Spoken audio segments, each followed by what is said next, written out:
Every Friday night, Bellator Fighting Championships is live on MTV2, Epix2, and Spike.com, coming to Spike in January 2013.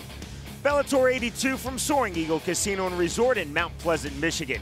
We will get right to it at 155 pounds. Tony Hervey versus 20-1 Russian Tiger Sarnovsky. Tony Hervey said this fight was all about movement. Not a lot of movement going on. He was on the bottom throughout this fight. You see here the armbar attempt in the first round. Great guts getting out of that armbar attempt, but this happened throughout the fight. Tiger Sarnovsky closing the distance, using his takedown, getting on top. Hervey had seconds of competitiveness throughout this fight, but that was about it. Every time he was on the feet, he came forward into Tiger Sarnovsky, where he was picked up and taken down easily just like that. A guy who's a professional dancer, want to use his footwork. That was not a factor in this fight. Tiger Sarnovsky gets back in the win column in this fight.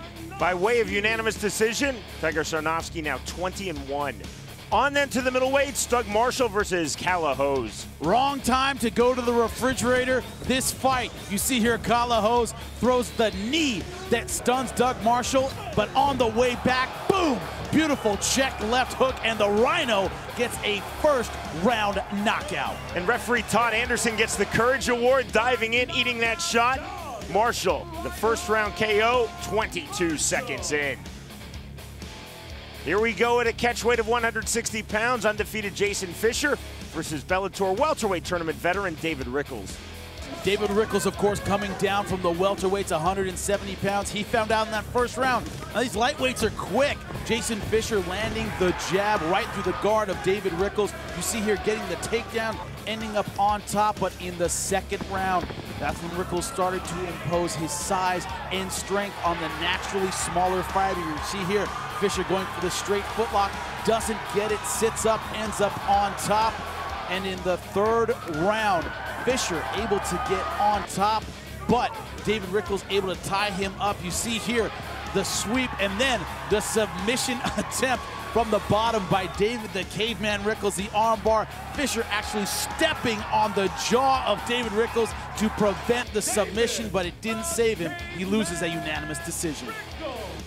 All smiles for David Rickles, and finally tonight, the Season 7 Welterweight Tournament Championship, Andrey Koreshkov versus Lyman Good. Both guys so focused, so prepared. This fight, I said, was all about the range, and in the opening round, it was all about the range of Andrey Koreshkov. You see this beautiful uppercut, floored Lyman Good, tagging the former champ from the outside throughout. Speed, accuracy, great combinations. Round number 2, Lyman Good able to get the takedown, got both hooks in, looked for the rear naked choke, using his physical dominance on the ground in the second round, but after that, it was more of the same by Andrey Koreshkov.